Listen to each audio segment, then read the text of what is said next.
And welcome to this week's edition of ACAP Today for the week of March 22nd, 2021. I'm Jason Parent with the Aroostook County Action Program. On this week's webisode, we're going to speak with Meg Hegman and Robin Thurston of ACAP's Prevention Services about National Drug and Alcohol Facts Week. We're going to learn a lot in this webisode, and we're also going to watch me take a little quiz to see how much I know. So stay with us, and you can maybe take the quiz along right at home with me. But before we get to all of that excitement, we're going to first look at the news and information that you can use, again, for this week of March 22nd, 2021. And before we begin with the actual news, we want to acknowledge and say thank you to two of our cable access channels up in the St. John Valley who are now airing ACAP Today. We want to thank WFKT TV in the Fort Kent area and WOWL, part of Madawaska High School student-led cable news television station. We want to thank them both for now airing webisodes of ACAP Today. We'll be with the viewers weekly through those media channels, and we thank so much the folks at both of the outlets for airing ACAP Today. And thank you to all of the viewers up in the St. John Valley who may be watching us for the first time on one of those outlets. So we begin this week's news by talking about our newest program, the Emergency Rental Relief Program. If you haven't heard of this program yet, it is to help renters as a result of COVID-19.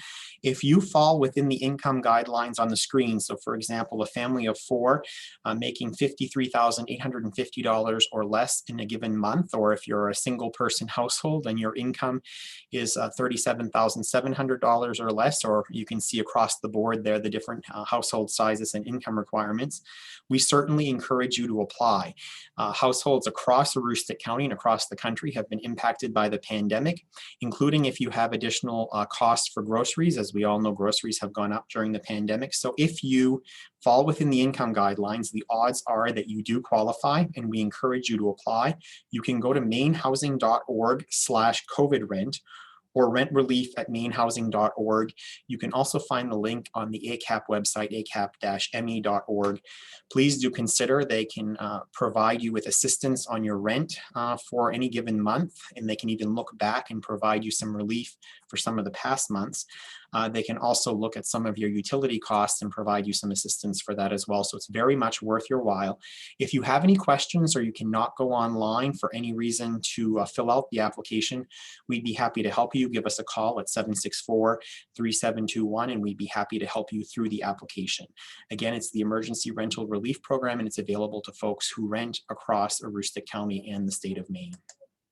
We also want to remind folks that we are offering free masks to the community as we make it through this pandemic together. If you are, for whatever reason, in need of masks, we certainly want you to turn to us. We have supplies available at our 771 Main Street facility in Presque Isle, at our Military Street facility in Holton, and in our Industrial Street facility on Alfalfa Avenue in Fort Kent. Our buildings currently are not open to the public. We are assessing that, and we'll talk about that in a moment. But there are video doorbells at all three facilities and a phone number that you can call to let folks inside know that you'd like some masks, and we'll make sure we get those to you at the door. You can also call us if you're unable to make it to any of those facilities, and we will gladly put some masks for you in the mail. If you would like to do that and call and request for one or more, call us at 764-3721. We're happy to provide them. They're cloth face masks. They don't look like the one on the screen that you're seeing. They're white cloth face masks, and they are reusable and washable as well. We want to say as well that we are supporting vaccination efforts across Aroostook County and across the state of Maine. Currently, and these situations change very quickly, so this may have changed by the time this airs. If you're age 60 or older, or if you are in one of the education categories, you are currently eligible for an appointment. We encourage you to look online if you are able to see what's available. If you are in need of assistance for vaccinations, you can give us a call. We are offering this new service to help get people registered through their local healthcare provider at 764-3721. We will be doing that for those under the age of 60. Over the age of 60, the Aroostook Area Agency on Aging continues their very diligent and great work around that. So we encourage you to call them if you are age 60 or older. But if you are under the age of 60, once those categories are called, we will certainly be able to help you find an appointment closer to home to you. In addition to that, there's a website listed on your screen where you can find information about vaccination statewide. ACAP offices, as I noted at the top of the broadcast, continue to be closed to the public. We are reassessing this. We anticipate that we'll have new news to share with you in the month of April in terms of the status of at least our lobbies in the Holton and in the Presque Isle area, our early care and education centers across Aroostook County. We are following guidelines from both childcare licensing and the main CDC as it relates to that, and those may not be open to the public for a period of time. But we encourage you to call us at 764-3721. We are offering all or most of our services online or over the phone, so we certainly can continue to serve you. You can also come to our facilities and we will be able to work with you either on the phone, there's a phone number on our building, or through the video doorbell or reception windows that we have placed to the outside. We are also preparing for a reopening when we do reopen our lobby at 771 Main Street. It will be newly designed. We have some new space that we're accommodating in the front of our building to better serve individuals and families across Aroostook County, and we're very excited about that. But in the meantime, if you are needing to access folks in 771 Main Street, Presque Isle, please do come to the reception window located in the front of the building. There will be signs to direct you there, and our receptionist will be glad to serve you through the window. And if for any reason you need to drop things off in our facility, we'll direct you to the door out back. The workforce development folks here at ACAP are offering another Young Workers Academy. It will be starting in mid-April on the 13th of April 2021. It's an 8-week academy that will be held on Tuesdays and Thursdays, and it will cover a wide range of things from employability skills to how to manage money. You'll be able to meet employers throughout the region who are hiring. And through the course of the Young Workers Academy, you will actually be able to earn a salary through a work experience where you'll actually be job shadowing and doing some of the skills that you'll be learning while doing. It's for individuals age 16 through 24, and especially meant for those who are looking to start a career.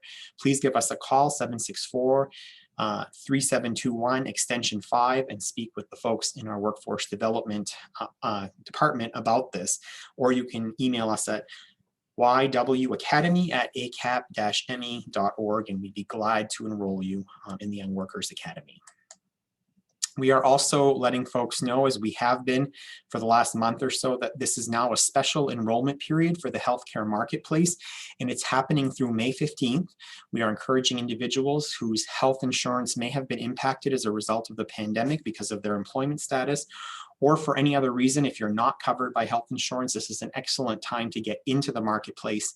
Interestingly, we were also notified last week that beginning on April 1st, there's an encouragement for any other individuals who are already enrolled in a health insurance plan through the marketplace to come back and sit down and review your plans, because they may be able to offer a plan with a lower out-of-pocket cost for households. So if you are already enrolled in the marketplace and had done so maybe a couple of years ago or even a year ago at this time, it's a really good idea to come back and check with us. So after April 1st, give us a call. Stan Targonsky, I should say, is our healthcare navigator. He can be reached at 554-4158 or emailed at the address on your screen. And we do want to help you save money if that's at all possible. So if you are in the marketplace, consider giving us a call back, or if you're not, consider checking in with us on that. We are also now accepting applications for the coming fall for our Head Start and Early Head Start programs. We are also adding childcare programs here in Aroostook County. So if you are looking for early care and education services for your young ones across Aroostook County, we certainly encourage you to give us a call. We'll work with you on the eligibility guidelines and determining which program is best for your child or children. Call us at that number is 768-3045. March is National Nutrition Month, as we've been sharing with you all month. Please do continue to watch our Facebook page for the latest March weekly healthy recipes from our WIC team. There's been some great recipes that have been posted through the month of March, some simple recipes, pretty easy to make. So please do consider looking at our Facebook page and catching the recipe of the month, the healthy recipe of the month from our WIC team.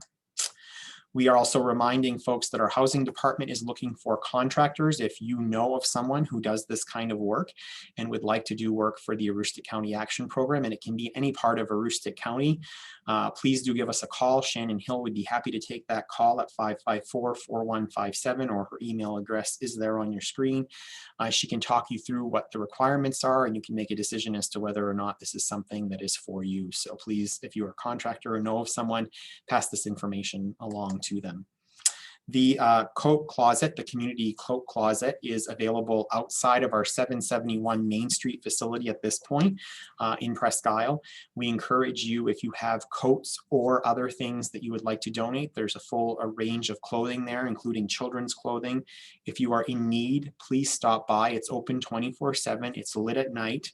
And it's in a little enclosed area, but it's out in the elements, so dress warmly, outside of ACAP's main facility in Presque Isle. You'll notice it there on the left, to the left of the building as you're driving up. And it's take what you can, and leave what you can, take what you need, I should say. And we encourage you to visit that closet or leave clothing in that closet if you have some to spare. Maine's Workforce Collaborative are continuing to offer their work sessions, their workshop sessions that include interviewing tips and tricks, making career choices, resume cover letter development, and many more on a regular basis. ACAP is a partner in this effort. If you are looking for information or would like to take one of these work sessions, please give us a call and we will gladly help you sign up for them.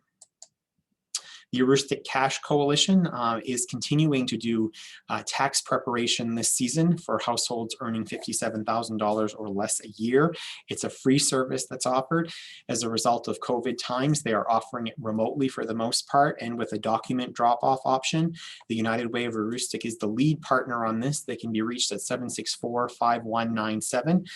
We are waiting to hear on the status of whether they'll be extending their tax preparation season, but we imagine they will, with the news that tax season has been extended through mid-May at this point from the original April 15th deadline. So we encourage you to call United Way of Aroostook. There will still be time to schedule your appointment between now and the end of the season. Our tobacco prevention, education, and cessation resources at the agency are many and varied. First, we offer the tobacco cessation program. Elaine Sype works with that program, and you can get access to free quick kits, participate in virtual meetings. You can work one-on-one with Elaine. You can also get help on making a quit date. Oftentimes, that's the most challenging part, is the first step. And also look at getting connections to free nicotine replacement therapies. On the prevention and education side of things, we have a team member who works very closely, Chastity Holland, to help get businesses and organizations connected with new and revised tobacco policies. She can walk you through that process. Both of these services, both Elaine and Chastity's services, are free of charge to either individuals or organizations. And we encourage you to reach out to them. In addition to helping you revise your policies, establish new ones as it relates to tobacco, and many folks are looking for new policies that include vaping, for example.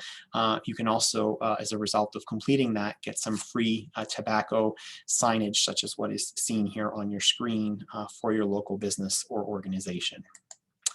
We want to say a big thank you this month to Thompson Financial Group, the sponsor of our community cupboard here at 771 Main Street. They not only sponsored the cupboard, but we want to also acknowledge their efforts, as well as Smith Farms' efforts for collecting over 7,100 boxes of cereal in the last couple of weeks. We just unloaded here at this office this morning all 7,100 boxes of cereal. We have a full school bus of cereal behind the building, as well as thousands of boxes inside of this building. We will be reaching out in the coming months to our community partners who also provide the community cupboards throughout Aroostook County to offer them cereal from the north all the way to the south, to stop by this office and pick up quantities of boxes of cereal to help feed individuals across Aroostook County. We'll also be distributing some to children through our early care and education centers. If you or an organization you know is in need of food in this this case, cereal, to help serve the community, or even if they are in need, please do stop by our offices. We will be regularly stocking our own community cupboard at 771 Main Street. There will be cereal there for some time now, thanks to the generosity of the folks at Thompson Financial Group and Smith Farms. We're very grateful for your efforts. If you or your business would like to do similar challenges, whether it's with cereal or soup or other things, please contact Sherry Locke and we'd be happy to work with you and give you the secret to the success of the Thompson Financial Group and Smith Farms Challenge. We also want to thank our Aroostook County Future Farmers of America chapters for their generous donation of personal care needs for residents of Aroostook County. These were donated to our Hope and Prosperity Resource Center up near the airport, but are available to Aroostook County community members in need countywide, and we will be distributing their generosity to folks in need, again, countywide. So thank you to the Aroostook County FFA chapters for their support.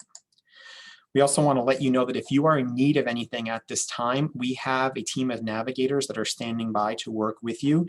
Navigators are an excellent resource to call if you know that you are in need of assistance but aren't quite sure what that assistance is or how to access it. And whether it's an ACAP program or another program, we will gladly help you navigate to that program. So please reach out to us if you are in need at this time, and we'll be happy to help navigate those services with you. Finally, in this week's news and information you can use, one of our community partners, Halfway Home Pet Rescue, are planning on holding free cat spay and neutering clinics. They are coming up in the coming month, and so we encourage you through the month of April to connect with them. These are sponsored by Halfway Home Pet Rescue with support from the Elmina B. Sewell Foundation and the Maine Community Foundation.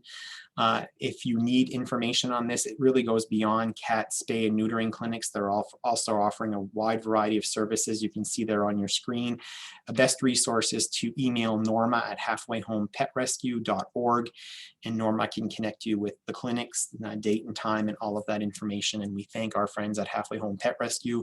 We often hear from some of the individuals and families we serve that this is a need, very much a need in Aroostook County. So thank you for your effort and what you're doing. And with that, that's this week's news and information that you can use.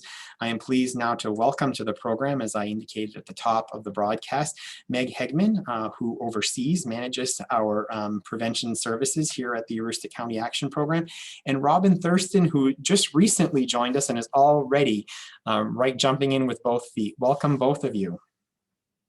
Thank you, Jason. Glad to be here. So it's nice to have you both here to talk about this week, because this week, the week of March 22nd, is National Drug and Alcohol Facts Week. So why don't I begin with you, Robin, and tell me about this week and why it's significant and what it's all about. This week is really important, that week coming up, because it's really talking about shattering those myths. And many people have many myths about substance usage. And we want to shatter those myths. We have some examples of some common myths, and we have the facts that go along with that. This week is really a collaboration between the National Institute on Drug Abuse and the National Institute on Alcohol Abuse and Alcoholism. So we're very glad and fortunate that they're able to do that, to have this annual observance. And it brings together the youth, but also provides the scientific expertise that goes with that, to talk about having a really honest conversation about substance usage. And that can include parents having those really heart-to-hearts with their kids.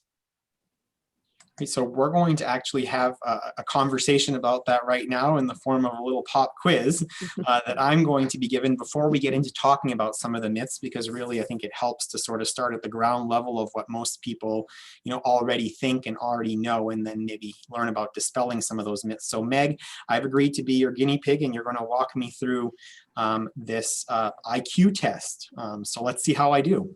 Take it away. Is. So this is the 2020 National Drug and Alcohol IQ Challenge. There will be a new one posted next week as part of the celebration or the awareness week. So the first question is, the percentage of teens who drink alcohol has increased over the last 10 years. Jason, is that true or false? I know that we've done a lot of prevention efforts, and you would think that that would be making an impact, and I would like to say it has, but also, we've gone through a lot in this last year. So I'm going to say false. Okay. The answer is correct. The percentage of teens who report having had a drink in the past month has decreased over the last 10 years by a third among 12th graders and nearly 50% among 8th graders. So our efforts are absolutely making a difference. Now this, again, it's last year's quiz, so it doesn't take into account Pandemic. COVID experience. So, okay, next. According to research from 2019, in the past month, about how many high school seniors reported vaping THC, the chemical in marijuana that causes the high? It's multiple choice. Okay, thank God. I'm hoping it. That's right. So how many high school seniors reported vaping marijuana? 40%, 32, 26, or 14? I'm going to go in the middle, 32. 32%. Oops. The answer is 14. Oh. Which is really interesting, right? That's one of the myths, is that certainly something that teens think is that everybody's doing it. Well, the reality is everybody's not doing it. So that's a good thing. The number of high school seniors who reported vaping marijuana, it had increased from 7.5% in 2018 to 14% in 2019. So it's a big jump, but it's still not the reality that every teen is getting involved in that. This is encouraging so far. So far, that's good. Mhm. So scientists have discovered that vaping nicotine exposes people to which of the following chemical compounds? So again, it's vaping. This one's related to nicotine. So A is formaldehyde, a gas that's been linked to cancer. B is acrylamide, a chemical used to treat wastewater, including sewage. C is, this is my vocabulary pronunciation challenge, protonaldehyde, a poisonous and highly flammable liquid with a suffocating odor. Or D, all of the above. I'm thinking that's a trick one, and I'm certainly not going to go with C because I can't pronounce it either. I guess I'm going to go with D, all of the above. That is correct. They are all found in small amounts in e-cigarettes. And we're not entirely sure yet how those chemicals affect the lungs, but we know that it's not good. So, okay, which drugs do adolescents use the most? Alcohol, marijuana, nicotine, which includes vaping nicotine, or none of the above? I guess I'm going to go with accessibility on that one and say alcohol. That is correct. So even 3, though, 4. yeah, you do. Not bad. So Might be a little influence from home on that one. there you go. But alcohol use continues to decline for high school students. So that's another area we've made a lot of progress in the prevention field, actually.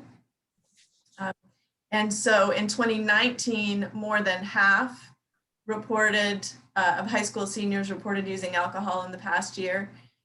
And so that's a huge area that we need to be. And a lot of people think it's something different, but again, accessibility is a big part of that. So, okay. If a person takes Ritalin, a prescription med for attention deficit hyperactivity disorder, if they take Ritalin at the same time they take a decongestant, so it's a drug interaction question, what could happen to them? A is blurred vision. B is increased heart rate and blood pressure. C is chills and sweating. Or D is none of the above. I'm going to go with the increased heart rate. Increased heart rate and blood pressure. That is correct. So Ritalin is a stimulant, and the decongestant is also a stimulant. So without really realizing it, the drug interaction can give them too much of what they were originally prescribed. Okay, which statement below is false? The liquid in e-cigarettes, whether or not it is flavored, can be toxic. Unlike cigarettes, vaping nicotine does not affect the development of the brain's reward system. C is some cigarettes contain high levels of metals like nickel and chromium. Or D is early studies suggest that teens who vape are at an increased risk of smoking combustible cigarettes in the future. Which one is false? I'm going to go with C because I've not heard that before of nickel in cigarettes. So Nickel and chromium. Okay. Oops. Oh. Incorrect. So regardless of how nicotine is delivered, it activates the brain's reward circuits, and there are, oddly enough, sorts of metals. There's silver, nickel, chromium that are all included in electronic cigarettes. And So it's which related to the flavoring. And lead. Wow. So which one isn't then? Which one of those statements isn't correct? It was the B about brain development. Oh, So yeah, they still have. I would have, if I were taking this as a written quiz, I might have looked back and maybe gotten that one. That's right. That's probably my memory wasn't as great on B than it was on C. So. All right, so research shows that young people's brains keep developing well into their 20s. So what effect could alcohol have on the development of the brain? Cause cognitive or learning problems, affect brain structure and function, sharpen your cognitive function. None of the above, all of the above, or the first two. First two. So I'll top three again. Oh, you think it's the first two? First two, yeah.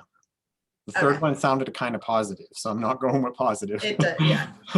Fair enough. Okay, you are correct. Yes, indeed. It causes cognitive. Jason, you're doing fantastic. Right. Better than 50%, which is good. I can Yeah, my yeah, wife proud. Okay, which of the following could increase the risk that someone will have a problem with drugs? Mental health issues, starting drug use at a young age, genetics, all the above. All of the above. I've heard all of those. Yeah. Yeah, indeed, that is correct. Okay, fill in the blank. Prescription opioid meds used to relieve pain are similar to the illegal drug, and this is not a, this is a one answer, there's not an all of the above. So prescription opioids similar to cocaine, methamphetamine, heroin, or psilocybin? Gosh, I know that they're addictive, and I'm really not. I don't know which one of those is the most addictive of them. Heroin could be my guess. Ding, ding, ding. Okay. Heroin is very addictive. It's made from morphine, and it's also where we get the more recent epidemic of fentanyl. Fentanyl. Yep. Even worse. So, okay, we're closing in on it. Long-term effects of methamphetamine use includes which of the following? And there isn't all of the above. So the first three are mood swings, severe dental problems known as meth mouth, psychosis, or all of the above. I'll go with all of the above again. Correct. You are just rocking this quiz. Mm-hmm. And which medicine, if given right away, can reverse the effects of heroin or opioid overdose to prevent death? This one you might be able to come up with even without me reading the choices. I'll let you read the choices though. Okay, fair enough. I'll be like, I get it. Like, Yeah, exactly. Okay, methadone, oxycodone, naloxone, hydrocodone. naloxone. There you go. Exactly. And the great thing about naloxone is that there's no downside. So if you give it to someone who is having something other than an opioid overdose, it won't cause any damage at all. So it's really helpful. It's a game changer in terms of saving lives. Okay, this is 12 of 13 questions. So brain research has shown that addiction harms the brain in at least 3 ways. One of them is that it weakens regions of the brain that help a person make good decisions and control their impulses. What's the name for that part of the brain? The part of the brain that helps you make good decisions and control your impulses. Now, my 2nd and 3rd graders would be able to tell you this, but only because we've been reviewing it all year. The first is the nucleus accumbens. The second is the prefrontal cortex. The third is the amygdala. And the fourth is the hippocampus. I'm going to say the last one, the hippocampus. The hippocampus. Oops, incorrect. The answer is the prefrontal cortex. And in our 2nd, 3rd grade hand model of the brain, the amygdala, animal part of the brain, and the prefrontal cortex is your wise leader that you need to calm down to make good decisions and good impulses. Right here. Right here. That's right. There. That's right. So the forehead smack, right? Boom. And not completely developed until age 25. Or in my case, maybe 55, because clearly I still got 10 years of growth to do on that one. And I would say that both my wife and team members that work most closely with me say I don't always make the most rational decisions. So I have stuff to learn. There we go. And the last question is also brain related. In a study using brain scans, scientists found that teens with higher substance use between the ages of 16 and 18 had smaller gray matter volume at age 25. In which part of the brain? A is the pars opercularis. Again, I should have studied Latin probably. Clearly. Second one is the amygdala. C is the ventral striatum. And D is the cerebellum. I'll go with the cerebellum. Cerebellum. Oops. I couldn't pronounce. In my brain. Yeah, I know. I was not a It's the- biology major, clearly.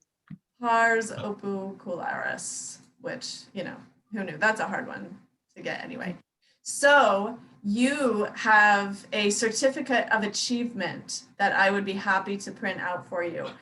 9 out of 13 for a score of 69%.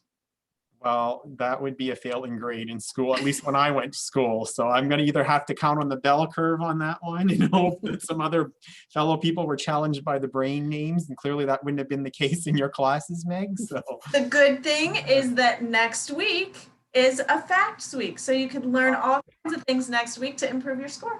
awesome. And hopefully as we make it through the rest of this interview, we're going to go and talk with Robin now. We can help folks coach them to getting a better score than I did on their quizzes. So why don't we do that, Robin? Let's talk about, because we've been talking about through the quiz, some of the myths, but what are some of the things that you want to help folks understand that maybe are common perceptions that they hold, but really aren't true? There is a common perception that marijuana is natural. So since it's natural, it's okay to use and there's no harm. And that simply is not true. We've heard and we know that the smoke of smoking marijuana has many chemicals with hard metals, such as things like lead and nickel, and it is very toxic and very dangerous. We know that with tobacco, and we should know that with the same with marijuana. Many people believe that it's legal, so there's nothing wrong with that. Well, some states have legalized that. Maine has been one. Maine legalized marijuana in 2016. The past couple years, We've seen more and more of it with the retail sales coming out. Because it's legal does not mean that it is safe. Now, everyone in Aroostook County should know that, thanks to you and your team, because that is the slogan. Just because it's legal doesn't mean it's safe, right? So that Correct. one, I'm guessing we've helped shatter that myth in Aroostook County. Mhm. Hope so. And, you know, whether it's legal or not, it leads to a dangerous risk, which is addiction. We talked a little bit about the brain, and the amygdala is located in the middle part of your brain, and that's the reward center. So when you have a chemical like marijuana, a drug like marijuana, your reward system is activated. And with that reward system, your body wants more and more, and it craves it. And that's why a user can have those cravings and then have the withdrawal symptoms, which can be pretty extreme. Many believe that, you know, marijuana is fun. It's a good time. It's not risky at all to use marijuana. Many believe that. The fact of the matter is that those who often use marijuana have a 7-fold increase in suicide attempts. 7-fold. Wow, That's significant. that is. Yes. Let's get to alcohol. Some people believe that alcohol, well, that isn't as bad for teens as other drugs. Well, alcohol can cause permanent brain damage. We talked about the prefrontal cortex. You know, we talked about that. And that's where the alcohol can have a very negative effect on, because young people's brains are still developing. That part is still developing. So they often will take unnecessary risks, which leads into the other aspect, which is teen driving. So drinking alcohol, you know, it's okay to do as long as they're not driving. Really? So first of all, a teen who drinks, that is illegal to do that. And drinking alcohol impairs their judgment. So whether or not someone is behind a wheel drinking doesn't matter. Your judgment is impaired. You will make decisions, you will take risky behaviors, and you can, those can end fatally for yourself or for others on the road. I really enjoy this one. Well, prom is a hotbed for teen drinking. That season's coming right up. It is coming right up. We have graduation too. Graduation too is also considered that hotbed for teen drinking. Well, not necessarily. We should never make the bad guy prom or graduation. Those are great rites of passages. The fact is that twice as many teens drink during summer break than at school-sponsored activities, such as prom or graduation. Wow. So those are some of the facts and the myths, and it's shattering those myths. It's really, you know, when someone says, you hear someone say something like that, it's so good to research it and to find, you know, here are the facts. So that's what we seek to do here in our prevention team at ACAP. Now, I notice a lot of, we've talked a lot about marijuana and we've talked a lot about alcohol. And I think one of the things that I want to make sure that folks understand is the reason why we're focusing and zeroing in on those is that in many cases, Megan, those are considered what are called gateway drugs. So I think a lot of what Robin has been saying is, you know, maybe folks who see those kind of things as a rite of passage or something may want to rethink that, because it could lead to much worse down the road. That's correct. I think the gateway really for any substance use is really pain.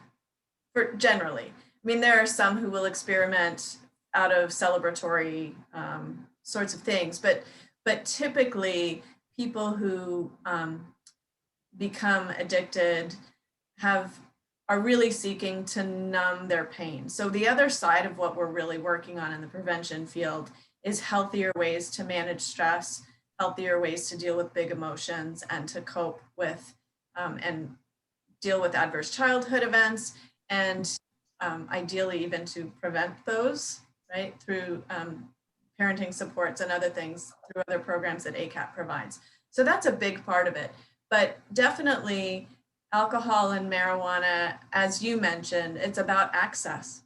The more those are readily available, because they are legal, that substantially increases, even though they're not legal for young people, because it affects their brain development.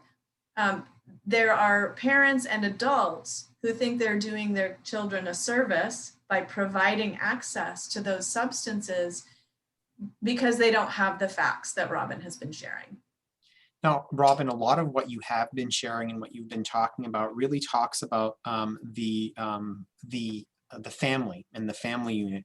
So talk to us about what can families do together to sort of ramp up the conversation around drug and alcohol use, as we're talking about facts, and this week being the facts sort of week that we're checking in on those facts. One of the great resources that I have is the I'm in Parent movement. And I truly, truly believe in this movement because this movement helps to reduce the underage use of marijuana, alcohol, nicotine, and other drugs. Parents can take a pledge to declare that they want a substance-free childhood for their children and their children's friends.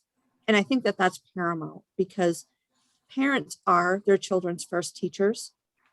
And when that's in the home and seen in the home, and parents declare that this will be a substance-free area, if it becomes an area that is there's substance uses going on, we're going to talk about those things.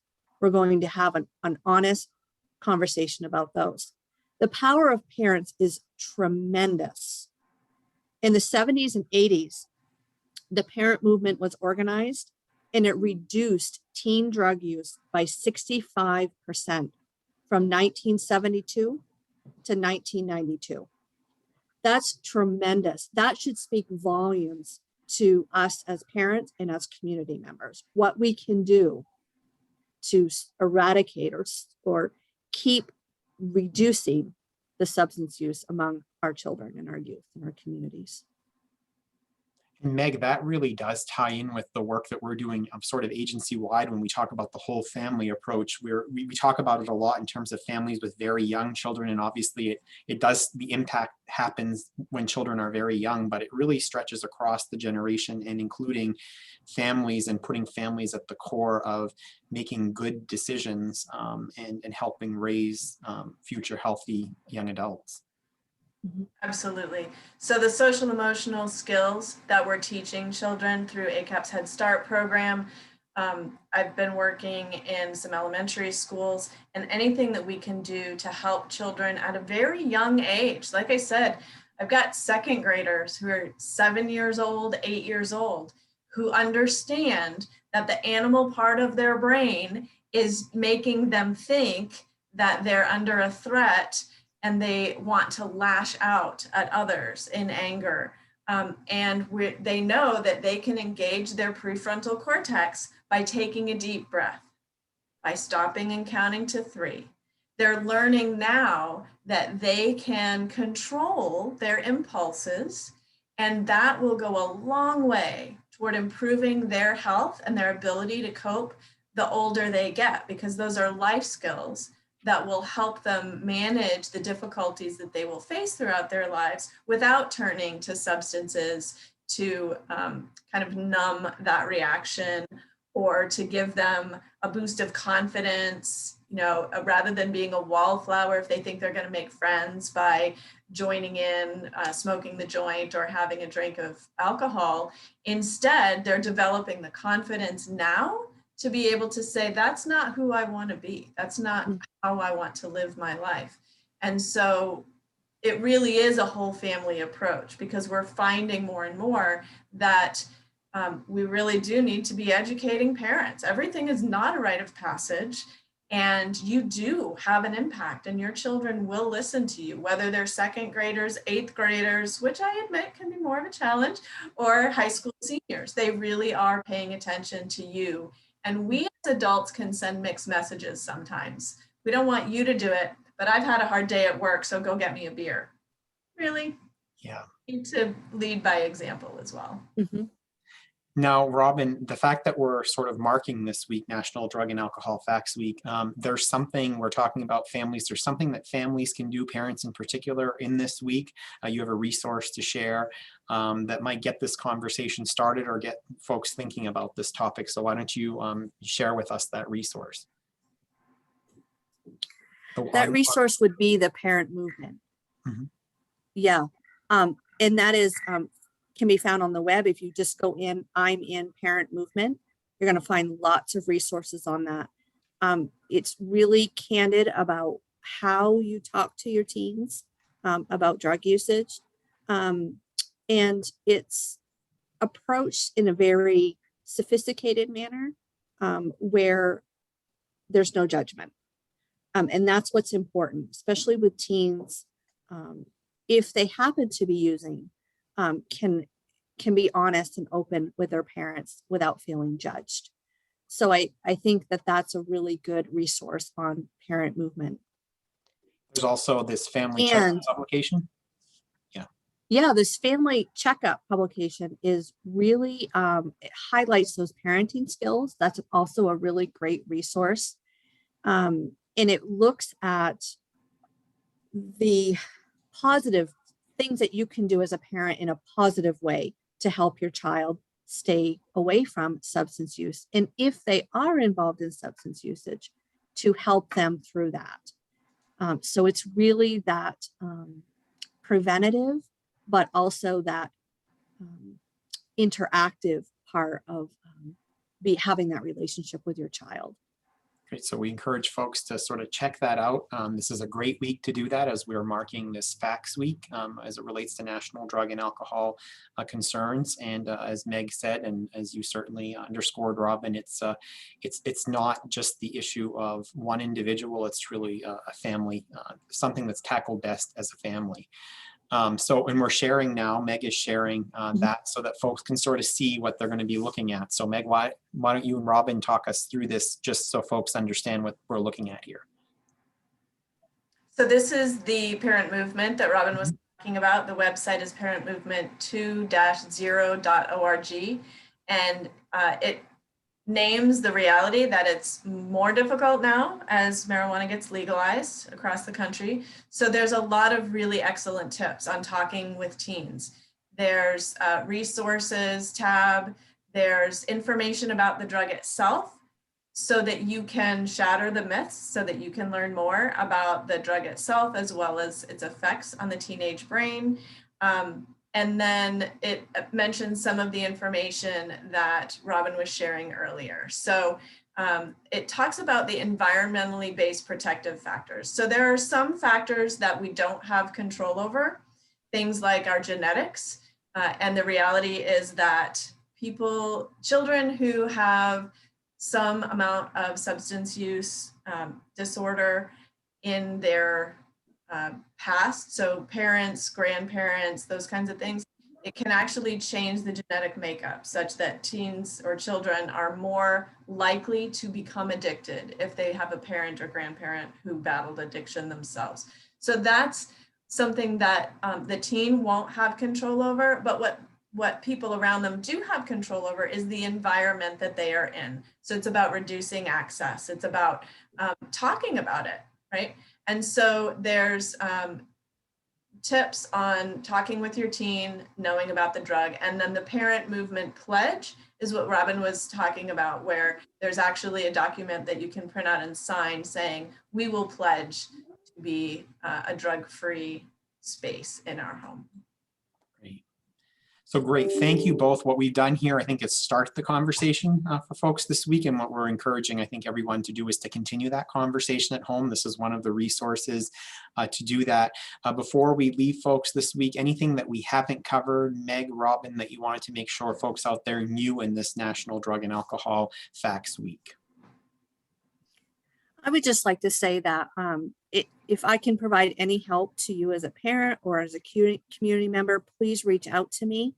It's rthurston@acap-maine.org. Give me a holler. Give me something I can help you with. I would be more than happy to help you with. We do have a drug-free Aroostook coalition which is fantastic. We have 12 sectors. So we have businesses, religious organizations, community clubs. We have this plethora of people that surround us to promote our drug-free message for Aroostook County. Yes, and we want to make sure we thank them because they give of their time and their energy to help. And I know that, Meg, they've helped you put on, even through the pandemic, some wonderful events to raise awareness, and certainly have continued to help get the message out in this very different and somewhat challenging time. Exactly. We really appreciate the community involvement because that's what it takes. If we're going to make it better, it takes all of us working together to do that. Great. Last word from you before we head out. We just encourage parents to really have the conversation, as to assume that your kids know that you expect them to stay clean and sober through their teenage years it's never safe to assume. So have the conversation. Your children are listening. That's another myth, That's isn't it? Yes. That's right. All right, well, that's the myth that we're going to leave you on. But again, to encourage you to continue this conversation as a family at home and with your loved ones. If you're out there watching us and you're a grandparent, talk to your children about how they can help their children through this. So with that, we're going to, before we leave you, I just want to remind you that we do have a number of opportunities. If you'd like to join Meg and Robin in the work that we do across Aroostook County, we have several openings. We have a community educator position open now to work with housing stability concerns. It's based in Presque Isle, but working across Aroostook County. We have a couple of case manager and family coach positions available in Presque Isle and up in the St. John Valley. We note Madawaska there, but it's really working throughout the St. John Valley. So if you're in Fort Kent or Van Buren and want to do some great work and have the credentials, go online and check things out, and we would be happy to have you apply to join our team. And we also have a number of positions open in our early care and education centers, as you can see across Aroostook County, Presque Isle, Houghton, and Caribou there, staff aides, teacher aides, and ed techs 2 and 3. We are expanding some of our early care and education offerings to meet a demand across Aroostook County in our community in that regard. So lastly, please do connect with us if you're in need of any of the services, or as Robin and Meg have both offered, if you have any questions regarding anything you've heard here or other things that you may want to know about, please do connect with us, 764-3721. You can email us at info@acap-me.org, and we'll make sure that gets to the right person. You can check out our website, acap-me.org. Lots of great information there. You can also check us out on Facebook. We are posting regularly. Our communications and development team, our community educators and early care and education professionals and others regularly posting. You can check out past webisodes of ACAP Today on YouTube, our YouTube channel, and we're also on Twitter. And lastly, before we leave you, our snapshots of the week. Some of our team members, young and some not so young, no, just some very young at heart, I will say. Folks enjoyed the St. Patrick's Day holiday last week. We had a lot of fun with that. Some of our children in the early care and education programs, as you can see there, dressed in their finest green, and some of our team members dressed in some of their finest green as well, and had a good time enjoying the day dedicated to all things green. And we were all a bit Irish on St. Patrick's Day. So thank you to all of our team members for their spirit through these interesting times, we'll say. And thank you to all of you for joining us. Thank you, Robin and Meg, for your expertise that you shared with the community this week. We will see you next week for another edition of ACAP Today. We'll be having a conversation in next week. Well, as our special guest will be Dr. Nirav Shah from the Maine CDC, who will be joining us to talk about how things are going in Aroostook County, how the vaccine is going. He's going to visit back with us since his last visit with us in December. So we'll have a great conversation with Maine's Dr. Nirav Shah. We'll see you then. Have a great week, everyone.